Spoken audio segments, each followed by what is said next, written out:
Bismillahirrahmanirrahim. Assalamualaikum warahmatullahi wabarakatuh. Saudara pemirsa channel terpilih MTA TV dimanapun Anda berada, puji syukur alhamdulillah senantiasa kita panjatkan kehadirat Ilahi Rabbi Allah Subhanahu wa taala atas genap karunia nikmat dan juga rahmatnya untuk kita semua di perjumpaan awal aktivitas pagi hari ini. Kita jumpa kembali di program Unggulan Fajar Hidayah dan alhamdulillah sudah hadir Ustadz Dr. Insinyur Didi Djoko Susilo STMT IPM yang nanti akan melanjutkan pelajaran sekaligus memberikan pencerahan untuk kita semua di kesempatan kali ini. Assalamualaikum warahmatullahi wabarakatuh, Ustaz. Waalaikumsalam warahmatullahi wabarakatuh. Kabar baik dan sehat pagi, Alhamdulillah sehat, Mas Tommy. Alhamdulillah baik, ya. terima kasih, Ustaz. Alhamdulillah. Dan pemirsa nanti bisa bergabung bersama kami di line telepon 02716793000, SMS dan juga di WA kami di 081125553000.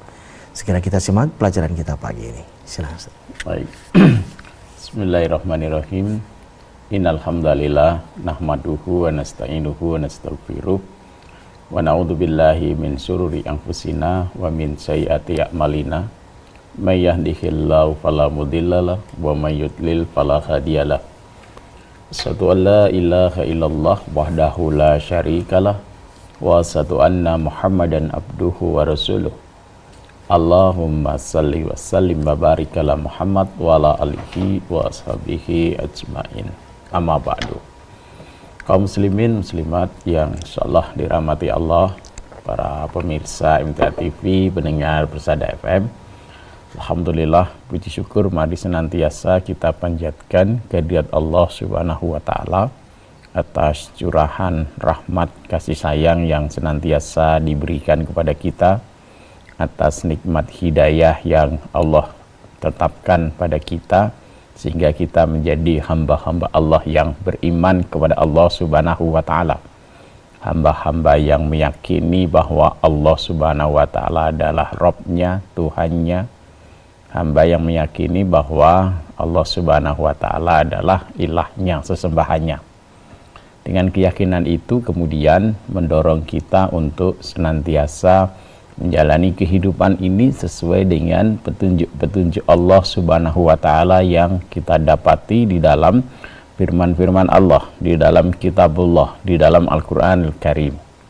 Yang dengan nikmat iman itu juga yang mendorong kita untuk senantiasa meneladani uswah hasanah Rasulullah sallallahu alaihi wasallam.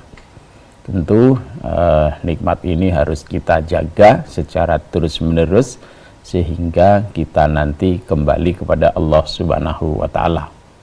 Nah, pemirsa MTA TV, pendengar Persada FM, pada pagi hari ini pun sebagai wujud rasa syukur kita kembali berusaha mengerti, memahami petunjuk-petunjuk Allah Subhanahu wa taala. Memahami contoh-contoh teladan ya dari Rasulullah sallallahu alaihi wasallam yang kemudian kita berupaya untuk mewujudkan di dalam kehidupan kita sehari-hari. Karena nanti di sisi Allah Subhanahu wa taala yang mendapat tempat kembali yang baik, yang mendapat kemuliaan di sisi Allah Subhanahu wa taala sudah Allah tetapkan, yaitu orang-orang yang bertakwa kepada Allah Subhanahu wa taala. Derajat hamba, derajat kita ini nanti di sisi Allah, indallah, bukan ditentukan oleh seberapa banyak harta yang kita kuasai pada saat ini, bukan seberapa tinggi pangkat jabatan yang sekarang sedang kita sandang ya. Tetapi di sisi Allah, Allah sudah tetapkan bahwa takwa yang ada pada diri seorang manusia itu yang menentukan derajatnya, kedudukannya di sisi Allah kelak ya. Nah, untuk mencapai derajat takwa tersebut tentu pada diri seorang hamba ada ya keimanannya, ada keyakinannya kepada Allah Subhanahu wa taala sebagai satu-satunya ilah, satu-satunya sesembahan. Ada keyakinannya bahwa dia akan kembali kepada Allah Subhanahu wa taala. Dan ketika kembali kepada Allah Subhanahu wa taala, maka semua nikmat yang saat ini ya, yang dalam kehidupan di dunia ini sedang dinikmati gitu, sebagai pemberian dari Allah Subhanahu wa taala, nanti akan dimintai pertanggungjawaban gitu. Sehingga kemudian dengan iman yang ada pada diri seorang hamba, maka dia akan bekerja keras, berusaha untuk mengkonversi nikmat yang Allah berikan kepadanya menjadi amal soleh gitu. Karena hanya iman dan amal soleh yang kemudian nanti menempatkan diri seorang hamba pada derajat takwa kepada Allah. Wa yubasyirul mu'minina alladzina ya'malunas shalihat anna lahum ajrun kabira.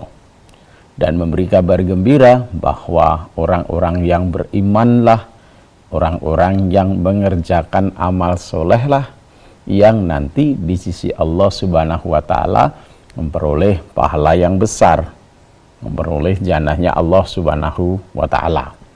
Maka setiap saat kita berusaha untuk melangkahkan diri kita pada perbuatan-perbuatan atau amal-amal nanti yang masuk dalam kategori amal soleh. Perintah-perintah Allah Subhanahu wa taala berusaha untuk semaksimalnya kita kerjakan gitu. Telinga kita berusaha mendengar ya apa yang diserukan oleh Allah Subhanahu wa taala. Mata kita berusaha melihat, membaca apa yang diperintahkan oleh Allah Subhanahu wa taala. Kemudian akal kita, pikiran kita, ya, hati kita mengolah begitu. Berusaha kemudian menerima ya apa itu perintah Allah Subhanahu wa taala. Nah, kemudian menggerakkan jasmani kita, jasad kita untuk berada pada jalan-jalan itu yang diperintahkan oleh Allah. Dan mencegah dari jalan-jalan yang dilarang oleh Allah Subhanahu wa taala. Terus setiap saat dalam kehidupan kita berusaha begitu. Berhati-hati. Jangan sampai jasmaninya, dirinya terjatuh kepada perbuatan yang dilarang oleh Allah Subhanahu wa taala. Jatuh melanggar batas-batas yang sudah ditetapkan oleh Allah Subhanahu wa taala. Dalam sebuah hadis dikatakan bahwa setiap raja itu punya batas-batas gitu kan ya. Nah, Allah Subhanahu wa taala juga punya batas-batas. Nah, batas-batas Allah Subhanahu wa taala itu adalah hal-hal yang dilarang begitu. Hal-hal yang dicegah oleh Allah Subhanahu wa taala. Maka kita jangan nabrak batas itu. Jangan kemudian kita masuk ke daerah itu gitu loh. Kalau ini dilarang oleh Allah, misalkan dusta itu dilarang, khianat itu dilarang, dolim itu dilarang, ya, minum khamr itu dilarang, berjudi dilarang, berzina dilarang. Itu adalah batas-batas yang harus kita jaga, jangan sampai diri kita masuk ke sana begitu. Karena begitu masuk ke sana kita jatuh ke dalam kemaksiatan kepada Allah. Ya, ketika kemudian kita lakukan satu kemaksiatan, maka kemudian murkanya Allah yang kita dapat. Ketika kita dalam hidup itu bercita-cita meraih rahmatnya, kasih sayangnya, meraih berkahnya dari Allah Subhanahu wa taala, maka tentu kita jaga jangan sampai masuk ke larangan-larangan Allah Subhanahu wa taala. Nah, tetapi ketika kemudian dalam perjalanan kita ya, mulai dari kita dikenai hukum ini, kenal hukum ini, kenal aturan Allah, kenal mana-mana yang diperintahkan Allah, kenal mana-mana yang dilarang oleh Allah, seperti yang sudah lalu kita bahas bahwa dalam perjalanan itu tentu ada senantiasa godaan-godaan untuk kita melakukan hal-hal yang dilarang oleh Allah, untuk menyimpang dari apa yang ditunjukkan oleh Allah Subhanahu wa taala ya. Sudah pernah saya sampaikan sebuah hadis bahwa iblis itu senantiasa terus-menerus berusaha menyesatkan manusia dari jalan Allah gitu. Bahkan dia bersumpah, pasti aku akan sesatkan manusia dari jalan Allah. Tetapi Allah di sana juga memberikan jalan bagi kita untuk kembali ya. Bukan kemudian ketika kita melakukan kesalahan terus tidak bisa kembali. Allah memberikan jalan. Kalau kita mau bertobat, mau beristighfar maka pasti aku akan ampuni. Nah, itu janji Allah Subhanahu wa taala. Maka kemarin kita sudah membaca, mempelajari beberapa petunjuk Allah Subhanahu wa taala. Pentingnya di setiap saat dalam kehidupan kita itu untuk beristighfar, mohon ampun kepada Allah Subhanahu wa taala. Bahkan ini juga disifatkan oleh Allah Subhanahu wa taala, karakter hamba yang diridhoi, hamba yang mendapat kasih sayang dari Allah Subhanahu wa taala ini hamba yang senantiasa dalam bahasa Quran itu yastaghfiruna bil ashar. Mereka itu senantiasa memohon ampun atau beristighfar di waktu sahar, di waktu sahur menjelang subuh begitu. Yang ini tentu menjadi satu hal yang berkait dengan apa yang Allah juga perintahkan bagi kita untuk membiasakan sholat malam, ya. Wa minal laili fatahajjat bihi nafilatalak asa ayyab asaka rabbuka maqama mahmuda, seperti itu. Dan pada sebagian malam maka sholat tahajudlah kamu sebagai ibadah tambahan. Nah, kemudian ketika biasanya kan di sepertiga malam yang akhir menjelang subuh, sambil menunggu waktu subuh itu, di waktu sahar mendekatlah diri kepada Allah Subhanahu wa taala dengan tadi memperbanyak istighfar, mohon ampun kepada Allah Subhanahu wa taala. Nah, kalau itu kita lakukan, Rasulullah Shallallahu alaihi wasallam pun memberikan kabar kepada kita yang kemarin sudah pernah juga kami sampaikan, bahwa dalam sebuah hadis riwayat Baihaqi disebutkan, qala Rasulullah sallallahu alaihi wasallam, ala adulukum ala daikum wa dawaikum, ala inna da'akumul dunubu wa dawa'akumul istighfar. Itu Nabi SAW sampaikan kepada para sahabat, maukah kamu aku tunjukkan penyakit dan obatnya, gitu ya. Daikum wa dawaikum, penyakit dan obatnya. Nah, maka kemudian beliau sampaikan bahwa sesungguhnya penyakit kalian adalah dosa-dosa, gitu. Ala inada akumud dunubu, ya. Jadi yang sering membuat kita gelisah, kita susah begitu, ya. Ya, penyakit-penyakit hati itu adalah ketika kita melakukan perbuatan-perbuatan dosa. Karena dalam hadis lain dikatakan bahwa namanya dosa itu menggelisahkan hati kita, membuat jiwa kita tidak tenang begitu. Jadi kalau kita melakukan pelanggaran-pelanggaran terhadap aturan-aturan Allah, kita lakukan keburukan-keburukan, maka hati kita, jiwa kita tidak akan tenang begitu. Misalkan kita mengambil sesuatu yang bukan hak kita, itu pasti akan membuat kita tidak tenang. Misalkan kita berbuat tidak jujur, itu pasti akan menggelisahkan kita. Misalkan kita tidak amanah, khianat terhadap amanah-amanah yang diberikan kepada kita, hati kita pun juga tidak akan tenang begitu. Pada diri kita akan, dalam hadis yang lain dikatakan bahwa ketika kita melakukan dosa, maka pada diri kita ada satu titik noda hitam begitu, yang kalau tidak beristighfar, tidak mohon ampun, maka kemudian nanti akan semakin banyak titik-titik hitamnya, sampai kemudian bisa jadi hati kita tertutup. Kalau hati kita sudah tertutup, ya mata kita, telinga kita nanti tidak bisa berfungsi dengan baik, tidak bisa melihat kebenaran begitu. Maka kalau itu ada penyakit, maka kemudian Rasulullah Shallallahu alaihi wasallam sampaikan, ya obatnya apa gitu. Adapun obatnya adalah istighfar, mohon ampun kepada Allah Subhanahu wa taala itu. Maka tentu ini untuk membersihkan diri kita dari penyakit-penyakit itu, untuk senantiasa menautkan kita kepada Allah, untuk senantiasa mengingatkan diri kita untuk melakukan perbuatan-perbuatan yang diperintahkan oleh Allah, menjauhkan diri dari hal-hal yang dilarang oleh Allah Subhanahu wa taala, yang insya Allah membawa diri seorang hamba ke dalam derajat takwa. Maka perbanyak istighfar itu. Nah, di lain lain hadis Rasulullah Shallallahu Alaihi Wasallam pun juga memberikan kabar gembira, kebaikan bagi orang yang membiasakan dirinya beristighfar, mohon ampun kepada Allah.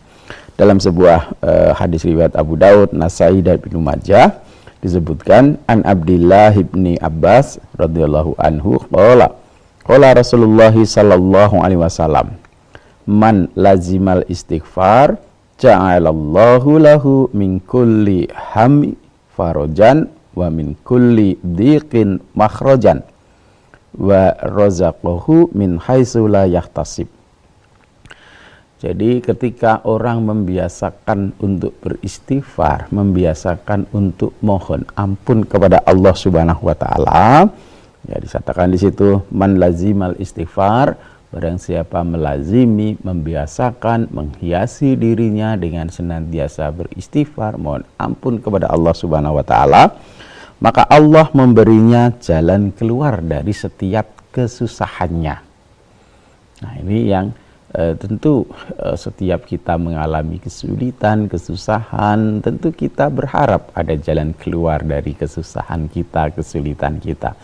Maka Allah melalui Rasulnya kabarkan, kalau kita membiasakan istighfar, maka Allah memberinya jalan keluar dari setiap kesusahan, memberinya jalan keluar dari setiap kesulitannya, gitu, dari problem-problemnya, dari masalah-masalah yang dihadapinya, Allah beri jalan keluar, makhraja.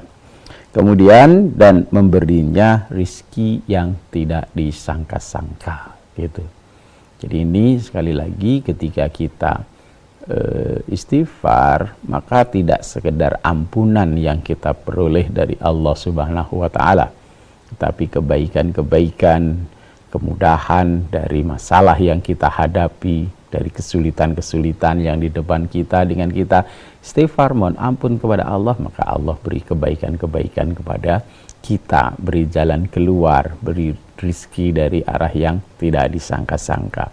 Maka mari kita biasakan, karena dengan istighfar ini mendekatkan kita kepada Allah, menyadarkan kita bahwa kita ini hamba yang lemah, mudah berbuat salah, mudah berbuat keliru.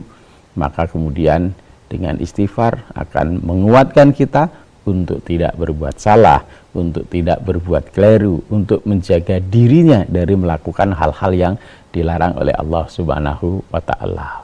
Saya kira demikian, mudah-mudahan bisa mengingatkan kita bersama. Ya. Baik pemirsa, kami harapkan Anda bisa bergabung bersama kami di line telepon 02716793000. SMS dan juga di WA kami di 08112553.000. Namun sebelumnya kita akan simak beberapa informasi dalam rangkaian jeda pariwara berikut ini. Ke pemirsa channel terpilih MTA TV dimanapun Anda berada, terima kasih Anda masih setia bersama kami, khususnya di program unggulan Fajar Hidayah pagi ini. Di line telepon kami persilahkan di 02716793000 untuk bisa bergabung. Halo, assalamualaikum. Halo, assalamualaikum. Waalaikumsalam warahmatullahi wabarakatuh. Iya, dengan siapa, di mana Bapak? Dari Pak Basuki di Purbalingga. Ya, silakan Pak Basuki. Assalamualaikum warahmatullahi wabarakatuh, Pak Ustaz. Waalaikumsalam warahmatullahi wabarakatuh. Ji, Mohon dijelaskan surat An-Nahl ayat 116 dan apa saja yang diharamkan oleh Allah dalam Al-Quran. Yang kedua 125. Terima kasih. Wassalamualaikum warahmatullahi wabarakatuh. Jadi kan di dalam ayat sebelumnya kan sudah disebutkan itu Bapak, kalau kita baca secara urut begitu ya, di Quran surat An-Nahl itu nanti Bapak bacanya mulai dari 114, 115, 116 gitu. Jadi Allah berfirman mulai dari 114 itu, perintahkan kepada kita umat manusia ini, fakulu mimma razaqakumullahu halalan thayyiban, maka makanlah yang halal lagi baik yang telah diberikan oleh Allah kepadamu, ya.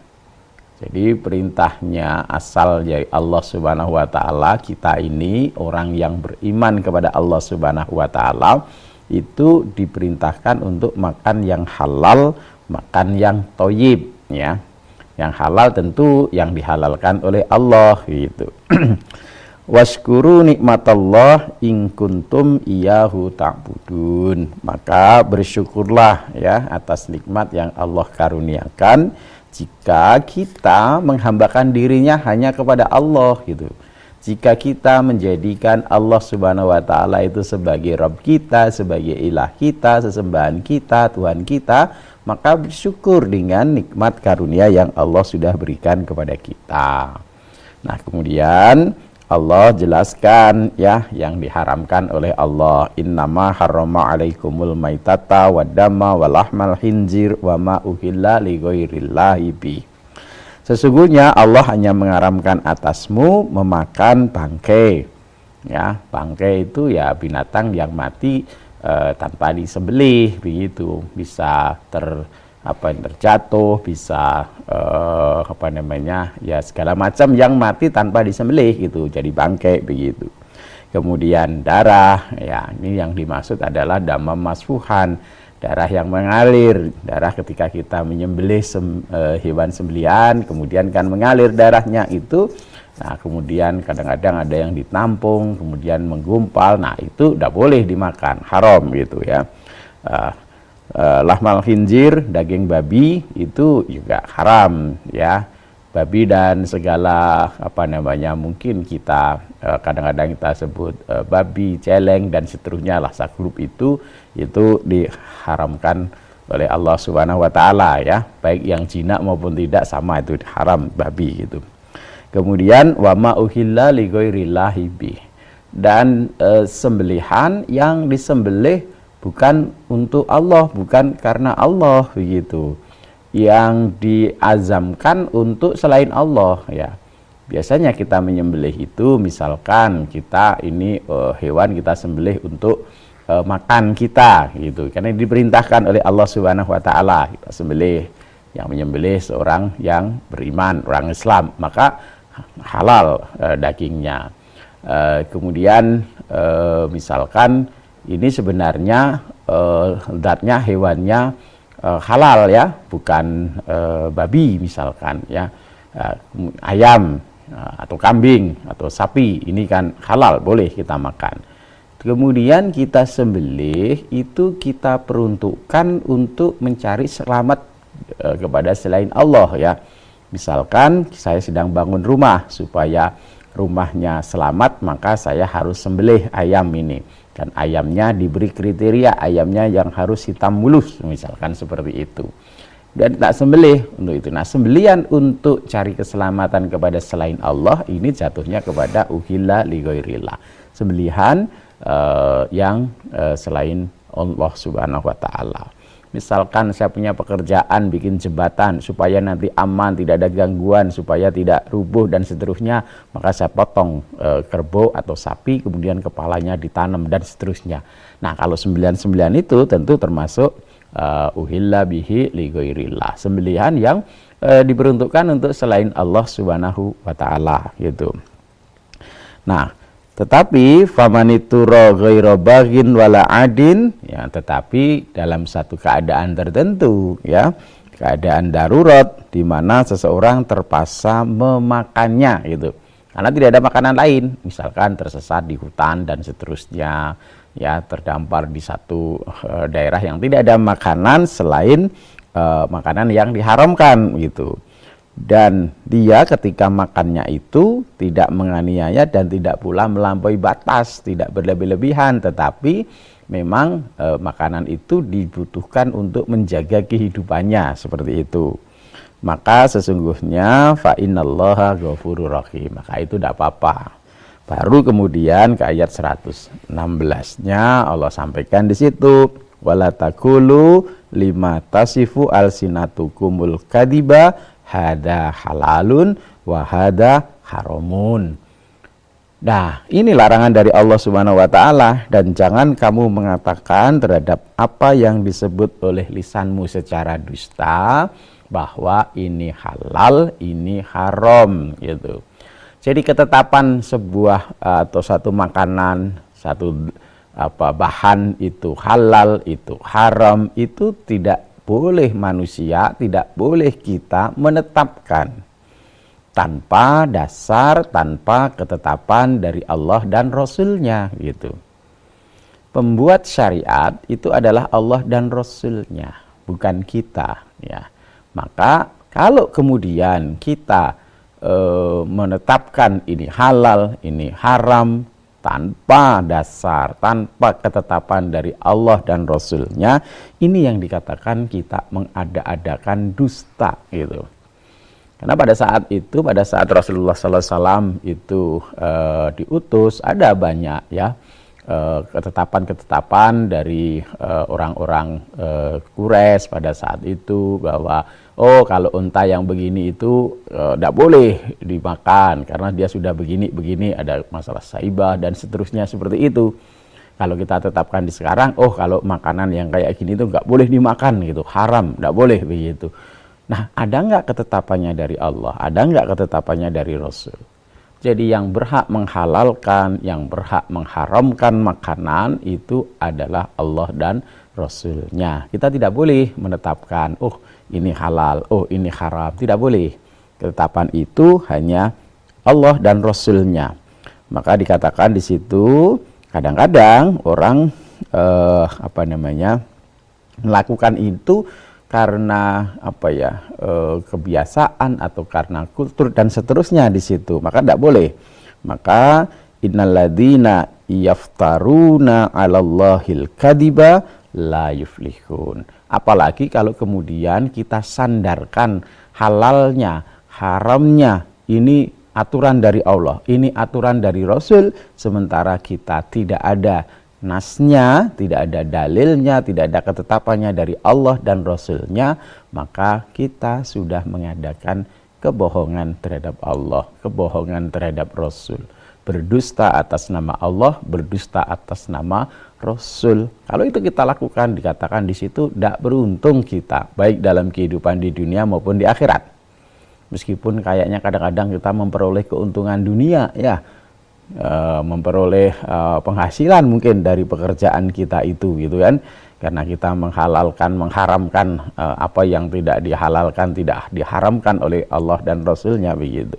Tapi kata Allah, kita tidak akan beruntung ya. Jadi demikian Bapak, di Quran surat An-Nahl ayat 116 ini, hak untuk menghalalkan atau mengharamkan sesuatu itu ada pada sang pembuat syariat, yakni Allah Subhanahu wa taala dan Rasul-Nya. Begitu, Bapak. Berikutnya di WA dari Ibu Ima di Mataram. Mataram Udik. Daerah mana ini? Yang pertama, apakah benar seorang wanita yang sudah melakukan sholat Jumat di rumah tidak melakukan sholat duhur, Ustaz? Dan yang kedua, mana yang didahulukan antara haji dan umroh, mengingat waktu haji menunggunya belasan tahun lebih dan usia sudah 50 tahun lebih, dan mumpung tenaga masih kuat. Demikian. Jadi kalau hari Jumat ya memang kewajiban kita sholat Jum'ah. Kita diperintahkan oleh Allah Subhanahu wa taala, idza nudiya lis-sholati mi yaumil jum'ah fas'au ila dzikrillah wa darul bai'. Jadi kalau diseru, dipanggil untuk sholat Jum'ah, ya tunaikan sholat Jum'ah, tinggalkan jual beli. Jadi kalau sudah sholat Jum'ah, ya sudah tidak sholat duhur gitu. Memang ada sebagian saudara-saudara kita yang memahami ketika hari Jum'ah itu wanita tidak sholat Jum'ah tetapi sholat duhur ya. Jadi kalau yang memahami sholat duhur ya tidak sholat Jum'ah begitu. Kita memahami seruan itu bagi laki-laki dan perempuan diseru untuk sholat Jum'ah. Kalau sudah sholat Jum'ah ya tidak sholat duhur begitu. Kemudian yang kedua, kewajiban yang Allah tetapkan kepada kita itu adalah haji begitu. Ya, haji Allah wajibkan. Jadi ketika rukun Islam itu syahadat, kemudian sholat, zakat, puasa Ramadan, dan haji bagi yang mampu gitu. Kalau ada catatan di sana ya, Haji itu Allah wajibkan manistato'a ilaihi sabila. Barang siapa yang punya kemampuan untuk melakukan perjalanan itu, begitu. Baik mampu biayanya maupun mampu kesehatannya, ya, maupun untuk yang ditinggalkan di rumah. Maka tunaikan kewajibannya. Kalau tadi 50 tahun Allah beri kemampuan dari sisi rezeki, dari sisi fisik juga sehat, maka kalau di negara kita ya daftar, kalau sekarang ya daftar haji begitu. Nah, ini kan kemudian berangkatnya nunggu dulu, ya sabar ditunggu gitu. Allah tidak akan menuntut dari apa yang kita tidak mampu begitu. Jadi misalkan nanti kita daftar sekarang, wallahu a'lam, nggak tahu ini masa tunggunya berapa, 10 tahun, 15 tahun begitu. Bahkan nanti ketika 15 tahun kita masih punya kekuatan untuk ke sana, ya Allah alam, yang penting ketika sekarang ibu diberi kemampuan oleh Allah dari sisi finansial, dari sisi kekuatan, daftar haji. Kemudian ketika sudah daftar itu, Allah masih beri kemampuan dari sisi rizki, dari sisi kesehatan juga, kelebihan, ibu mau daftar umroh, mau berangkat umroh, silahkan. Itu kebaikan bagi ibu. Umroh itu tambahan ya, sunnah gitu. Maka yang pokok, yang wajib adalah haji. Demikian ibu. Ya, baik, kita berada di line telepon kembali. Kami persilahkan. Halo, assalamualaikum. Halo, assalamualaikum. Halo, assalamualaikum. Waalaikumsalam warahmatullahi wabarakatuh. Ya, dengan siapa, di mana ibu? Dari Ibu Siti Klaten. Ibu Siti di Klaten, silakan. Assalamualaikum warahmatullahi wabarakatuh, Pak Ustaz. Waalaikumsalam warahmatullahi wabarakatuh. Mas, ini saya mau tanya, kalau sebagai sama makmum masbuk, itu kalau mau menambah zakat yang kurang itu menunggu Pak Imamnya salam sampai selesai, atau begitu salam ke kanan lalu kita langsung berdiri, Ustaz? Yang kedua, kalau ada sholat sunat itu kalau pada sholat Jumat, Ustaz, itu kan ada adanya 2 kali. Setelah adzan pertama itu, kemudian kok sholat sunat itu apa ada tuntunannya, Ustaz? Itu. Terima kasih Ustaz jawabannya. Assalamualaikum warahmatullahi wabarakatuh. Waalaikumsalam warahmatullahi wabarakatuh. Jadi kalau makmum masbuk ya sampai imamnya selesai dulu ya. Jadi kalau imam sudah selesainya salam ke kanan, salam ke kiri, baru kemudian kita berdiri untuk menambah kekurangan kita gitu. Kemudian kaitannya dengan sholat sunnah sebelum sholat Jum'ah, memang ada khilaf ya di kalangan umat Islam ya. Adzan itu zaman Rasulullah sallallahu alaihi wasallam, zaman Khalifah Abu Bakar, zaman Khalifah Umar itu sekali begitu. Jadi ketika Jum'ah kaum muslimin diseru, diajak untuk datang ke masjid, mempersiapkan diri, mandi, pakai baju yang bagus, pakai minyak wangi, kemudian berangkat ke masjid gitu kan. Berangkat ke masjid dengan tenang, kemudian datang ke masjid bersegera ya, bahkan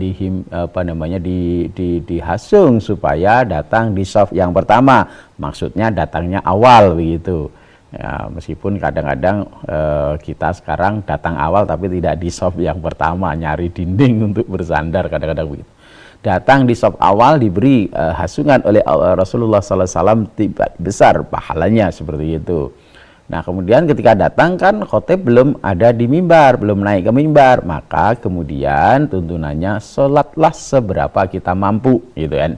Sholat seberapa kita mampu, 2 rakaat boleh, 4 rakaat boleh, 6 rakaat boleh, 8 rakaat boleh, sampai seberapa mampu. Batasnya adalah sampai kemudian khotib datang naik ke mimbar gitu. Nah ketika khotib naik ke mimbar, maka kita jamaah itu diam, tenang, mendengarkan khutbah itu. Maka sudah tidak ada waktu untuk sholat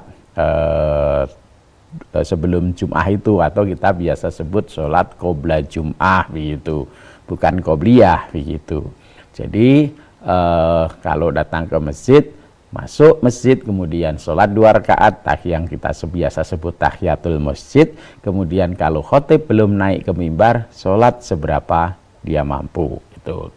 Kemudian dengan bertambahnya kaum muslimin, maka di zaman Khalifah Utsman, karena kaum muslimin semakin banyak, semakin jauh dari masjid dan seterusnya tempat beraktivitasnya, maka kemudian diserukan adzan yang pertama untuk memanggil orang ke masjid. Nah, ini diserukan di tempat yang tinggi, di dekat pasar begitu, untuk mengingatkan ini sudah mau masuk waktu Jum'ah, supaya tinggalkan jual belinya, segera ke masjid. Nah, nanti begitu nyampe di masjid, tadi ya sholat tahiyatul masjid, sholat seberapa dia mampu, kemudian nunggu khotib naik ke mimbar. Nah, ketika khotib naik ke mimbar, baru kemudian diserukan adzan, seperti itu gitu. Ini zaman Khalifah Utsman. Nah, sebagian saudara kita kaum muslimin yang lain memahami bahwa di dalam sholat Jum'ah itu ada qobliyah Jum'ah gitu. Nah, ketika yang memahami ada qobliyah Jum'ah itu, maka ketika adzan yang pertama, misalkan di masjid ibu itu adzannya 2 kali, adzan yang pertama, kemudian setelah adzan pertama sholat yang disebut dengan qobliyah Jum'ah. Mereka berpaham bahwa ada qobliyah Jum'ah. Nah, tapi berdasarkan riwayat-riwayat yang kita baca, yang ada tadi sholat seberapa mampu, itu yang biasa kita sebut dengan qobla Jum'ah, sebelum khotib naik ke mimbar. Nah, setelah selesai sholat Jum'ah, baru ada qobliyah ba'diyah Jum'at, ya, sholat sesudah sholat Jum'ah yang biasa dikerjakan oleh Rasulullah. Kalau di dalam masjid beliau kerjakan 4 rakaat, 2 rakaat salam, 2 rakaat salam. Kalau beliau kerjakan di rumah, beliau kerjakan 2 rakaat salam. Ya, demikian Ibu. Jadi yang tadi Ibu ini pada sholat itu yang memahami ada qobliyah Jum'ah. Jadi setelah adzan pertama mereka sholat qobliyah Jum'ah itu. Kalau yang kita pahami ya adanya adalah sholat qobla Jum'ah, rakaatnya seberapa kita mampu, batasnya sampai nanti khotib naik ke mimbar. Demikian Ibu. Ya. Baik Ustaz, kami sampaikan terima kasih atas pelajarannya di pagi ini. Assalamualaikum warahmatullahi wabarakatuh. Waalaikumsalam warahmatullahi wabarakatuh. Baik saudara pemirsa channel terpilih Amda TV dimanapun Anda berada, demikian tadi telah kita simak dan ikuti bersama program unggulan Fajar Hidayah pagi ini. Kita jumpa kembali di kesempatan mendatang dan saya Tommy Al-Fatoni pamit undur. Alhamdulillahirabbil alamin, subhanakallahumma wa bihamdika asyhadu an la ilaha illa anta astaghfiruka wa atubu ilaik. Assalamualaikum warahmatullahi wabarakatuh.